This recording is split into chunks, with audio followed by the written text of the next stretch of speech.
Hey there, what's going on everybody? Thank you for joining us today on Jose's Opinion. Today we'll explain a recap on an adventure fantasy romance film called The King's Daughter. But before that, don't forget to like and subscribe to this channel. Spoilers ahead. Watch out and take care. The story takes place in the reign of King Louis XIV of France. Louis XIV was called the Sun King or Roi Soleil. This is how he referred to himself. He believed strongly in his own power as king, and the sun's power symbolized his own power. During this period, France became the hegemon of Europe by waging wars. Despite the victory in the war, it almost exhausted all the financial resources of the country. This night, Louis returns victorious to the palace after a long and expensive war. While delivering his victory speech, an assassin shoots him. Fortunately, the wound is not fatal and he's able to get back on his horse to continue his speech. Despite the king's display of valor, the incident has caused him to realize that he's not immortal. Dr. Labyrinth saw his concern. He tells Louis XIV that there might be a way to make him live forever when he treats his wound. He asserts that the key to immortality can be found in an organ of a legendary sea creature. Soon Louis commissions fishermen to find the lost city of Atlantis to capture a mermaid. When Captain Yves Delacroix spots the creature, he asks his men to throw the nets and ignite barrels of explosive in the water. The fishermen soon pull their net into the ship and find out they've caught two mermaids. Yves realizes that the other one is male, so he instructs his men to release him, because they only need the female afterward. Yves sends carrier pigeons to Versailles to inform them that they successfully captured a mermaid. Upon hearing the news, Dr. Labyrinth tells Louis they need to sacrifice the mermaid during the upcoming solar eclipse so the king can gain eternal life. The king's closest minister, Father Perleches, is skeptical about Labyrinth's claims, but Louis deduces that the doctor will not risk his reputation. If he doesn't believe what he's saying, the chest sends a message to the convent to invite Marie-Josèphe to the palace to attend the celebration of the eclipse. Marie-Josèphe is the illegitimate daughter of King Louis XIV, who was secretly raised in seclusion in a convent. Mary is a beautiful and kind girl. The nuns taking care of her try to keep her sheltered from the outside world, but she would often escape to swim in the sea, the Hydabis, and enjoy freedom time.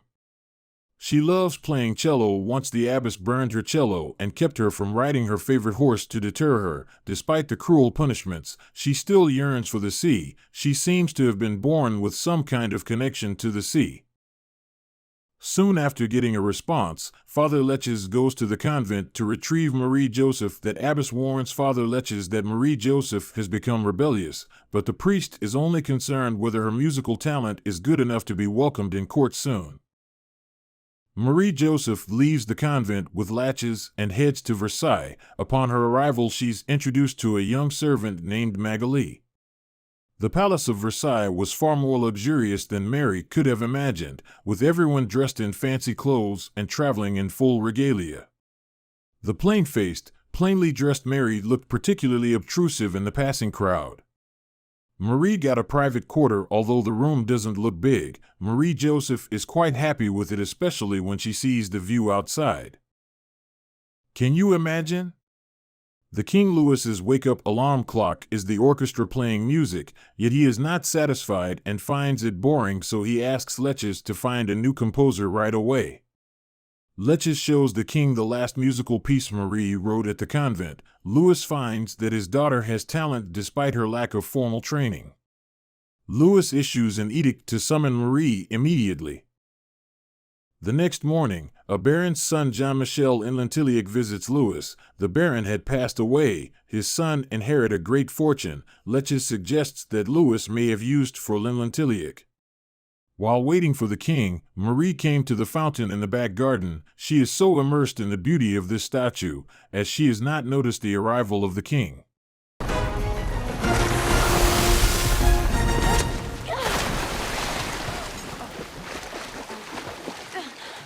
But she turned back, pressed a shock, accidentally ingested. The pool fell. Magali and Lantilliac pull her out of the fountain. Louis puts his coat over her and tells her that many others have fallen out of balance because of the statue. As the king turns to leave, he instructs Luchesse to move Marie to a room within the chateau. The new quarter is very luxury, where they find numerous musical instruments and expensive dresses.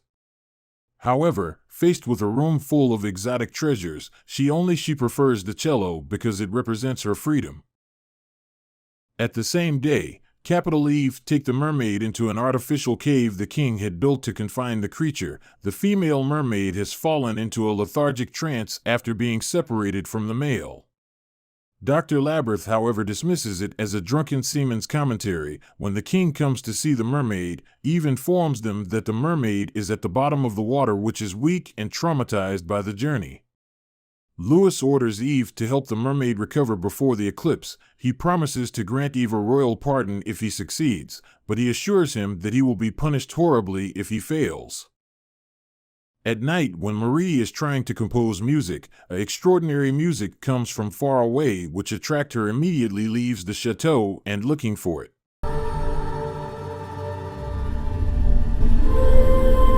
After a walk, Marie reaches a cave and sees the beautiful mermaid.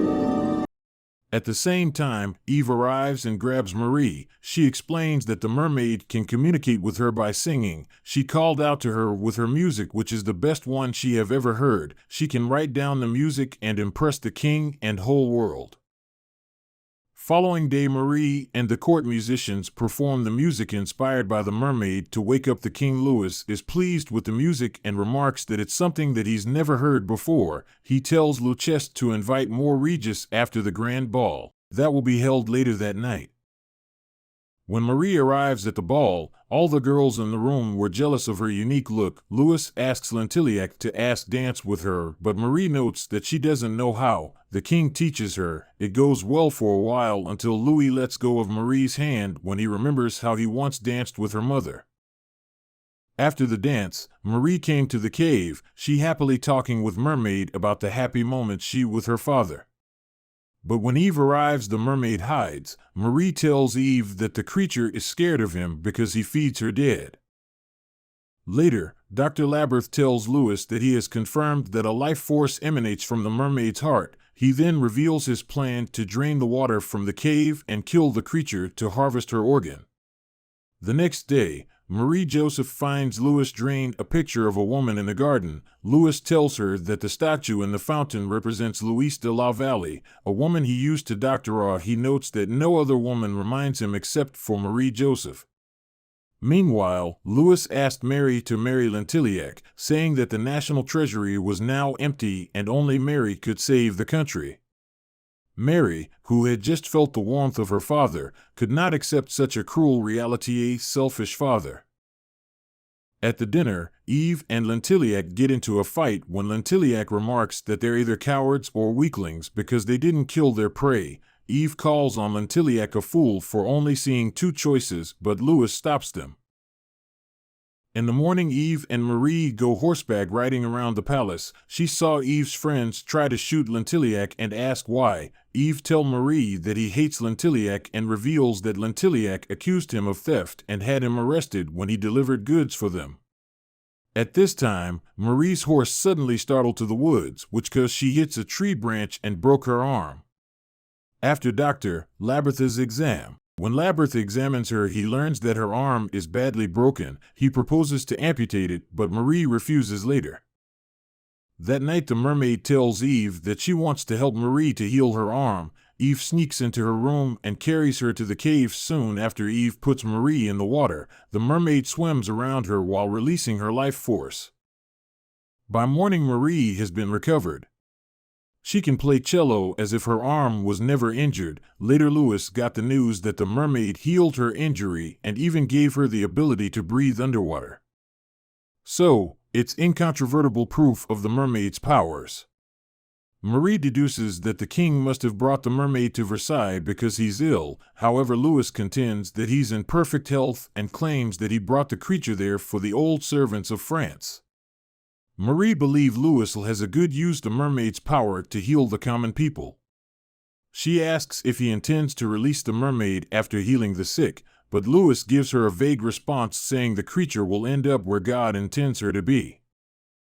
Eve tells Marie the truth that the king brought the mermaid there for himself, to harvest eternal life. However, Marie still believes that Louis has good intentions for the mermaid. Later, Eve takes Marie after the side of Versailles where fishermen like him live at the lighthouse. Eve tells her that his doctorium is to sail away from Versailles. When he asks Marie about her doctorium, she tells him that she wants the mermaid to be released so she can come with her. After a period of time, Mary has fallen in love with Eve, and she couldn't bring herself to kiss Eve in the Temple of Love.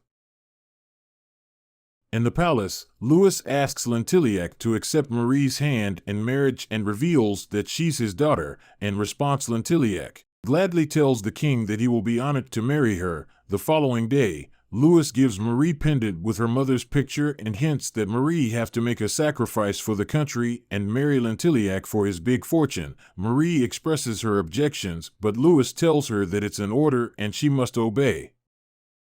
One night, Latches visits the mermaid and realizes that she's a sentient being with a soul. He later tells Labyrinth that he will condemn the king to eternal damnation if they kill the mermaid to avoid death. During a meeting with the king, Latches warns him that he will commit a mortal sin if he kills the mermaid. Louis, however, thinks that God has allowed him to capture the mermaid so he can continue leading France.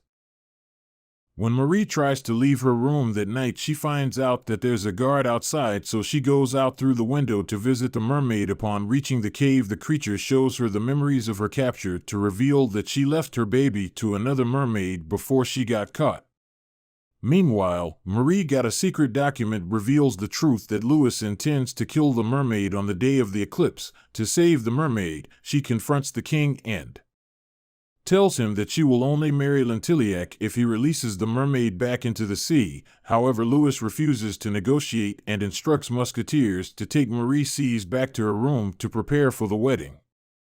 The king wanted to put the marriage ceremony and the dedication ceremony on the same day.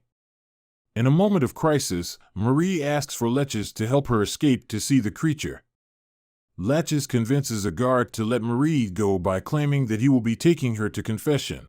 When Marie arrives in the cave, she sees Eve, forced by Labyrinth, is preparing to doctorine the water. When Eve learns that Marie is defying the king by refusing to marry Lantilliac, he decides to help her release the mermaid. He instructs the other fishermen to set sail for the cliff of Louvre immediately to prepare for their escape. Marie and Eve activate the water wheels to doctorine water from the chateau so the mermaid can get over the wall and go through the underground river soon.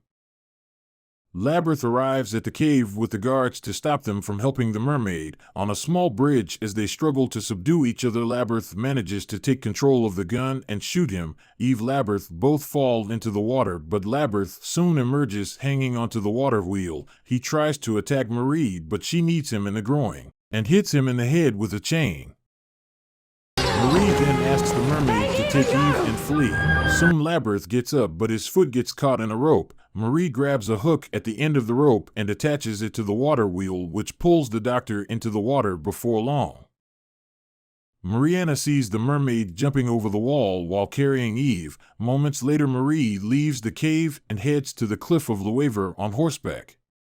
When Louis learns about her escape, he immediately heads to the cliffs with his guards and orders his ships to intercept a fisherman soon. Marie reaches the edge of the cliff and discovers that the king's ships are already there to block the fishermen. When Louis and his men arrive, Marie threatens to jump if they attempt to take her. She expresses her disappointment in her father because she thinks he doesn't care about her, but Louis asks her to give him a chance to prove her wrong. Suddenly, the mermaid emerges from a tunnel with Eve, who has now fully recovered from his wound. As the moon starts to cover the sun, Louis orders his musketeers to prepare to shoot the mermaid. Marie tells him that he can kill the mermaid to gain eternal life, but if he lets her live, the creature will save her when she jumps. After dropping her mother's pendant, Marie jumps off the cliff. Louis orders the musketeers to stand down to allow the mermaid to heal Marie. After seeing that Marie has recovered, the mermaid quickly flees. Latches tells Louis that he has always been a great king, but he has become a great man for what he just did. As he watches Marie and Eve swim to the fisherman's ship, he asks his musketeers to signal his fleet to retreat. Eve and Marie follow the mermaid to the beautiful and mysterious Atlantis, from then on away from the palace, to start a real carefree life.